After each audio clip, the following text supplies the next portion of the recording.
Kosovës në fillim të vitit 1999 po i shkaktonte kokqarje dhe ishte krejtësisht e papranueshme për njeriun me pushtetin më të madh në botë, në atë kohë Bill Clinton.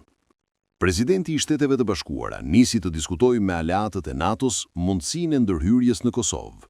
Fillimisht, Clinton ishte pro idesë se SBA mund të dërgojë trupa, por vetëm nëse ndalet dhuna dhe arrihet një marrëveshje e fuqishme paqeje, që pritej të niste në Rambuje 2 ditë pas kësaj ngjarje ku ai po merrte pjesë. The time to stop this conflict in Kosovo is now, before it spreads and when it can be contained at an acceptable cost.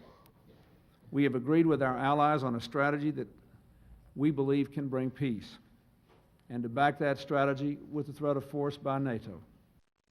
Pavarësisht diskutimeve, një vendim final ende nuk ishte marrë. Sipas Clinton, if a settlement, and it's a big if a settlement is reached, a NATO presence on the ground in Kosovo could prove essential in giving both sides the confidence they need to pull back from their fights. If that happens, we are seriously considering the possibility of our participation in such a force. We are discussing it now with Congress and our allies. No decision has been reached. Edhe sekretarja e shtetit, Madeleine Albright, kishte thënë se Amerika ka interesa të qarta kombëtare në arritjen e paqes në Kosovë, por theksoi se çdo mision do të varej nga një marrëveshje e fortë dhe një tërheqje e forcave serbe. America has clear national interest at stake in a peaceful resolution of this conflict, which create compelling reasons for us to consider seriously American participation.